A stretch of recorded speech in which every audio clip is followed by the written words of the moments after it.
Welcome, everyone. So finally, we have a green day in the markets. We have, I believe, most of the tech stocks are up, are in the green. Finally, after a very rough month and a half. So there is a lot of optimism because of the tariffs. There was some updates that I'm going to discuss in this video.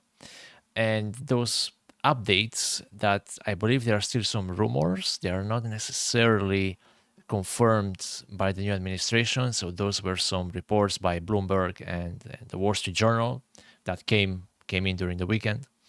So that's the reason why today the Nasdaq is up by 2.5% and the S&P 500. And for the few that care about the Dow Jones, they're up by 1.5%.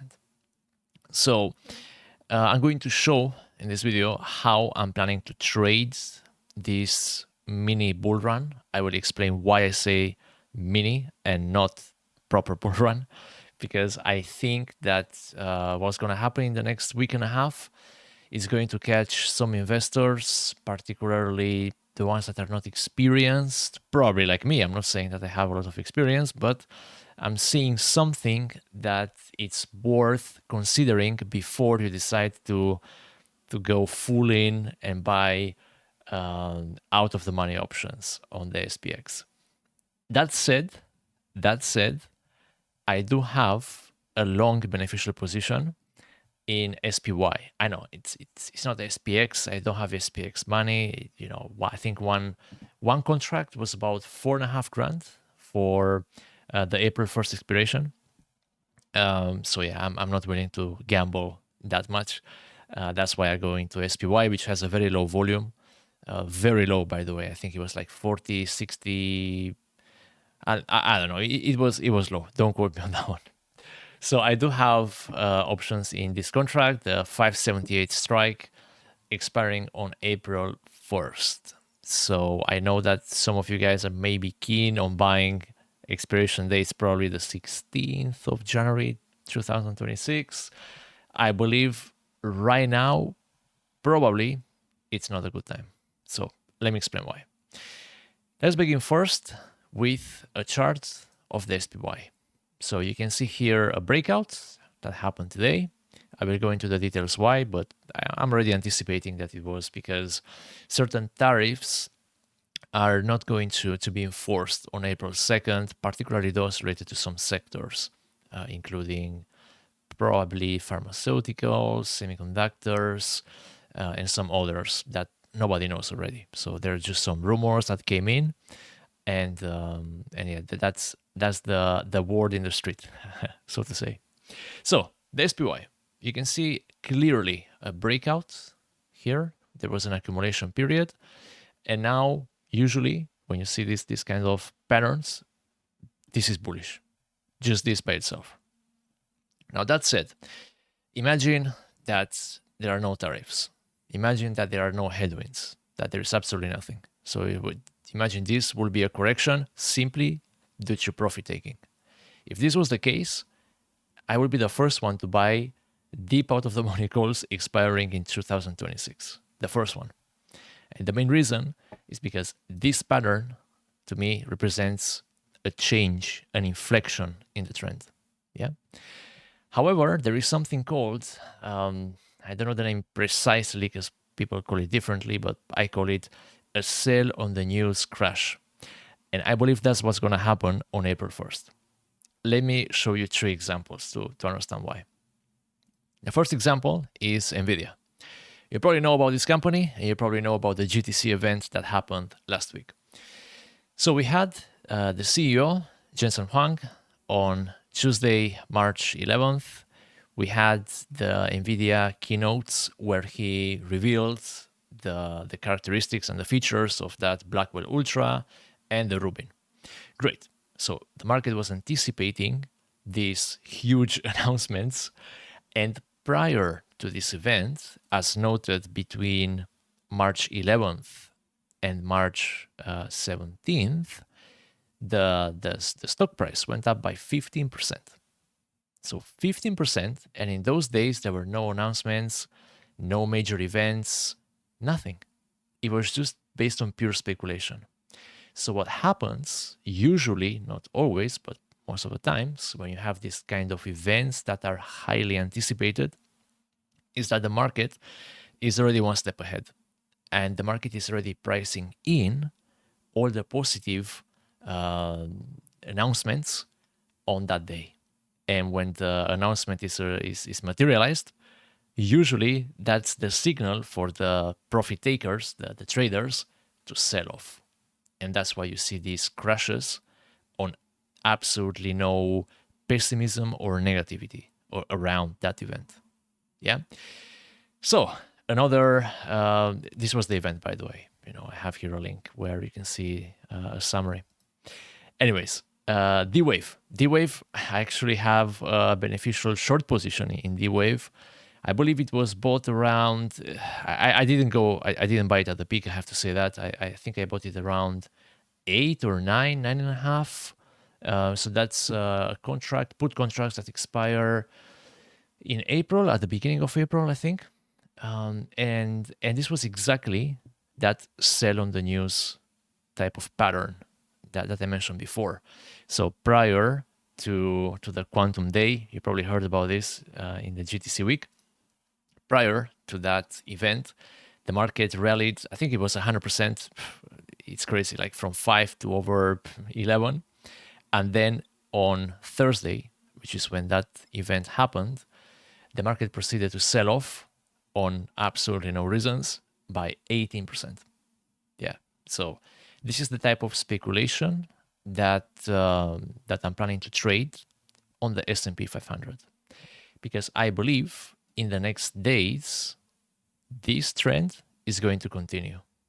And to be very specific, I believe, or better say, I bet that it's going to go up to 580s, up in the 580s. So if I draw a horizontal line, up until this, what I believe is a possible resistance. So I'm going to do something very controversial. If you are a value investor, if you're a value investor, you're probably not watching this video. Let's be honest. But for the few ones that are still here, I'm using a 30-minute chart. I mean, fuck that. 30 minutes. What's that? Is this trading? So please stay with me for a second. In this 30-minute chart, you can see slightly better why that 580, it might be a possible resistance, because it was a support back in the past. So I will not go into more details about technical analysis and all that BS. Who knows if it's gonna go there? I really have no thesis on why 580 and not 585 or 575. The only thing that I'm betting is on the direction, and I believe the direction is going to be correct, and the market is implying a move of 1.5% upwards. So the break even is 580. And what I'm saying is that the SPY would reach 580 before April 1st. And if that is the case, you can see an estimation. So again, this is an estimation. It's not that it's going to happen. These values can change based on implied volatility, if that goes up or down. So it's just a rough estimate. But the position can return anywhere between 50 to 100%, depending on when that 580 is realized. So this is my bet. And now let's go into the fundamentals of why I believe this is going to happen, because I'm not just looking at the chart and drawing lines and say, okay, that's it. I buy, I sell. No, I usually don't do that. Sometimes I do, but not always. Good. So we got a few news that are on the headlines today. Of course, the first one, we got the S&P 500 jumps to 2-week high. Of course, Nvidia and Tesla rally. Most of the stocks, to be honest, like you can open up a chart for Palantir. Can I do it? Yeah, let's go PLTR. And you will see that particularly the speculative stocks, the ones that have a high beta to the S&P, they're up. Palantir up to by 6%, 6.5%, which is not bad for Palantir's stockholders. In any case, the market is quite excited today, particularly about this. I believe it's a rumor you can say that it's a fact already because according to what I read in this article, I think it was Bloomberg and Wall Street Journal that somehow they found out that certain tariffs on April 2nd are not going to be in force. Are not going to be part of that program for April 2nd. So April 2nd, the only tariffs that are going to be in place are going to be the reciprocal tariffs. So if a country charges the US 15% or 25% for importing items, the US is going to do the same to that country, which is fair, which is great. Nothing bad with that. So the market is quite happy that certain sectors are not going to be affected by these tariffs.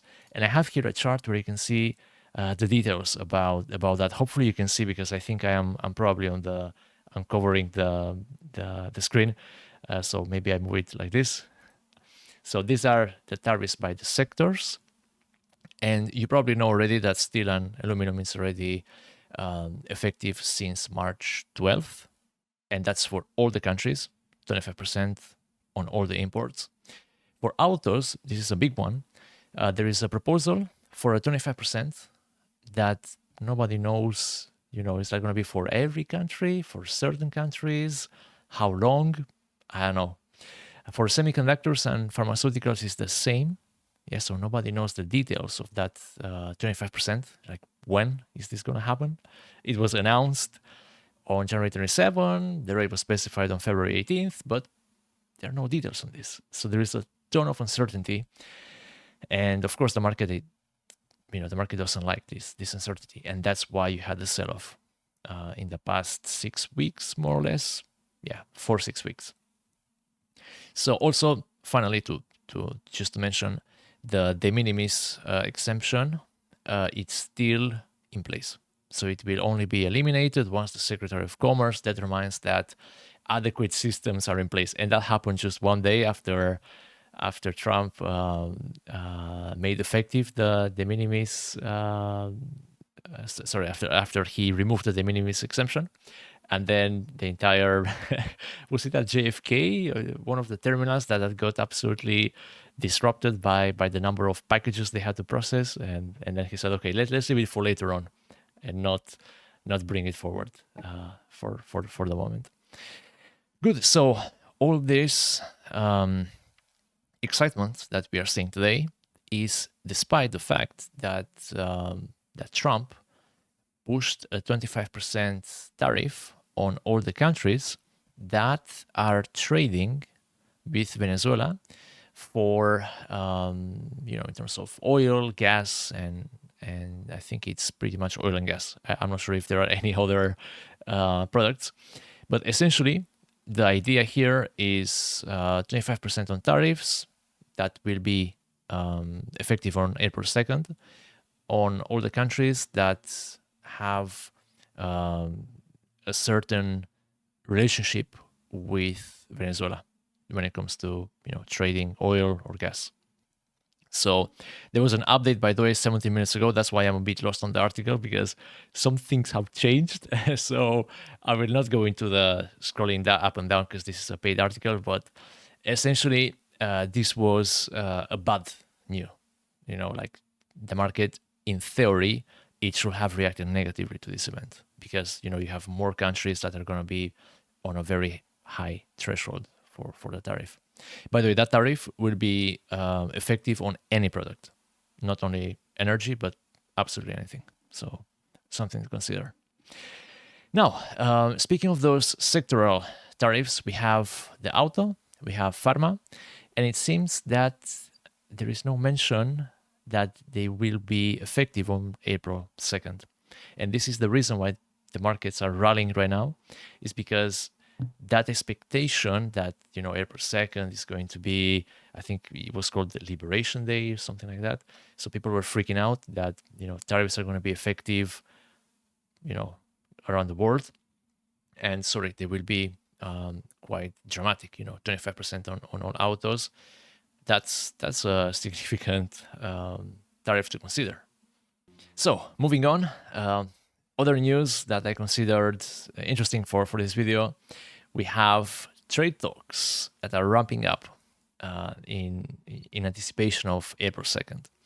So I have made the previous video where I explained why I was bearish on the overall US economy and why I was a bit hesitant on the tariff plan that Donald Trump has, because if a certain company, imagine a manufacturing company, if they have to bring back in the States plants that are based in China, the investment will be massive, first.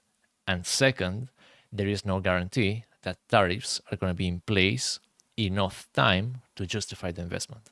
So if you bring back plants to the States, and that's going to set you back $2 billion, $3 billion, the tariffs need to stay in place for years, probably decades, before you can see a return of investment. And I believe that uncertainty, you don't know what's going to happen in 4 years, you don't know what's going to happen in 2 years. So companies are not doing those decisions, are not taking the decisions right now.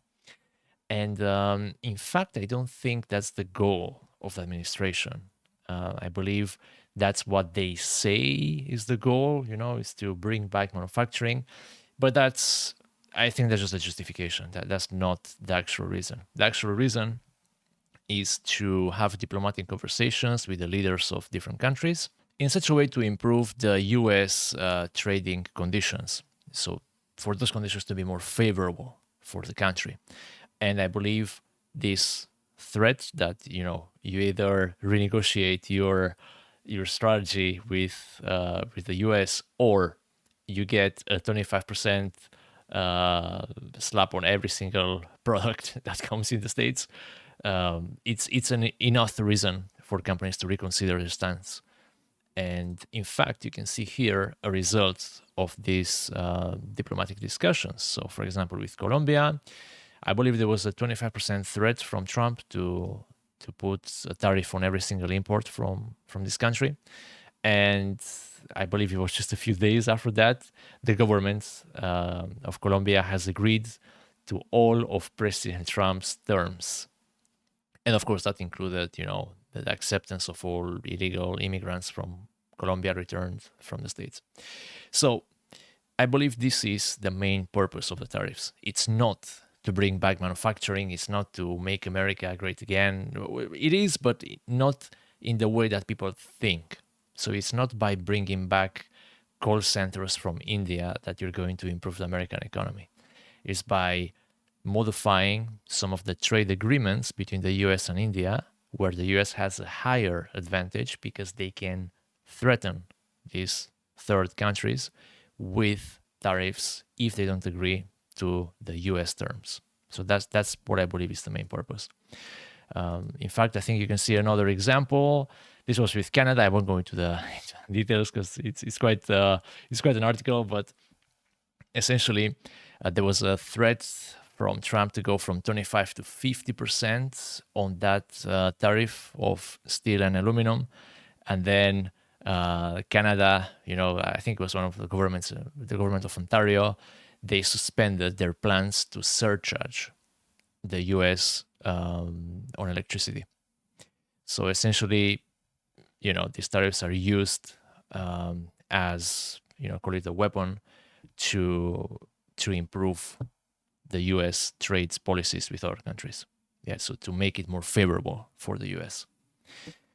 So overall, I'm still bearish on the overall economy. That doesn't mean that I'm not going to be trading these opportunities that I call them once in a lifetime, because you don't get too many years where you have these events that are set in stone and you know that the market expects a certain level of positivity. However, that is already priced in, and when the event happens, it sells off. So you can see that already for the first quarter, the outlook is quite pessimistic. I have here a summary. So the S&P 500, the Q1 earnings growth forecast is cut to 7.7% year over year. So that's still positive 7.7%. However, that's a huge difference from Q4 2024 value, which was 17.1%. So that's how much earnings increased in the S&P 500. And the point that makes me quite concerned is that the forecast for Q1 25, it has been downgraded by 4.5 percentage points since January 1st. So this is the biggest downgrade since Q4 23. And of course, you have the usual players that, contributed to this, let's call it nervousness from analysts. You have, of course, Apple, Tesla, Ford, Travelers Company, you have Delta Airlines, etc. So overall, I'm still bearish on the US markets. That said, I do anticipate the S&P, in this case, is the SPY. That's how I track the S&P 500. And I know it's not correct. I should be using the SPX, but well, it's what I have because I don't have SPX options money. So I'm planning to hold my options up until possibly 580s. We'll see if it goes above that. I don't think so, but let's see. Let's see what tomorrow brings. And in anticipation of April 2nd, I believe that it would be a good moment to buy puts on the S&P, on the SPY, SPX, call it however you want it, because all that positivity is priced in. That said, those put options are going to have a certain level of implied volatility, and you're going to have to be correct in the direction and also in the magnitude of the sell-off. So if the market is implying a 3% decline in one day, then it's not a good idea to have the puts. But if the market is implying a decline of 1% or 1.5%, then I believe that could make sense, at least to me, to my own investment style. Nothing of what I do in the channel is for personalized advice. Don't follow these bets because the downside is 100%. So just be mindful of that. You can lose pretty much all. So that's why you shouldn't follow what I do. Great. So that concludes the video for today, and I will keep you updated this week on my position.